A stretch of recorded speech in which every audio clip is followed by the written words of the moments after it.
وہ جو آپ نے ملک میں اتنے ارب روپے جمع کر لیے ہیں جس سے آپ کا فگر 9% ہو رہا ہے یا 6%, 8% ہو رہا ہے, فلٹر ڈاؤن کتنا ہو رہا ہے.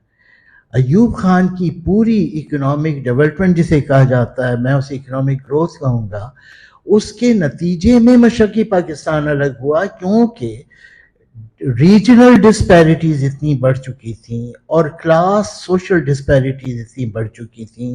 22 خاندانوں کے پاس ملک کی 66% فائنینشیل اور انڈسٹریل کیپٹل تھی.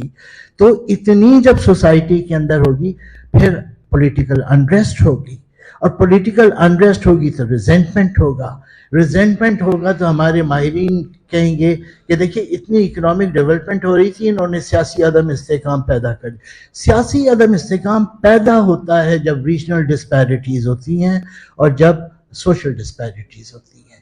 اس چیز کو ہمیں پیش نظر رکھنا چاہیے. فائنلی سر, آپ کی گفتگو میں ایک پوائنٹ آیا اور بھی کچھ لوگوں نے ذکر کیا, میں شروع میں بھی عرض کر چکا ہوں کہ دیکھیں یہ ساری کتابیں ہمیں پرسنل پوائنٹس آف ویو کو انرچ کرنے کے لیے کارآمد ہیں, لیکن یہ بات ہمیں اپنے ذہن سے نکال دینی چاہیے کہ کسی کی ذاتی خوبیاں جو ہیں وہ ہمیں ہمارے لیے فیصلہ کن ہوں اس کے حکمرانی کے بارے میں. دیکھیے اس لحاظ سے تو جنرل ضیاء الحق صاحب بڑے منکسر المزاج انسان تھے, اور جو ان سے ملتا تھا متاثر ہوتا تھا. میں نے ایک دفعہ حسین اخوانی سے پوچھا کہ آپ کیسے اس میں آگے, کہنے لگے اگر آپ اس سے ملتے تو آپ بھی متاثر ہوتے, اس لیے کہ جب میں رخصت ہونے لگا تو میں کچھ نوٹ کر رہا تھا,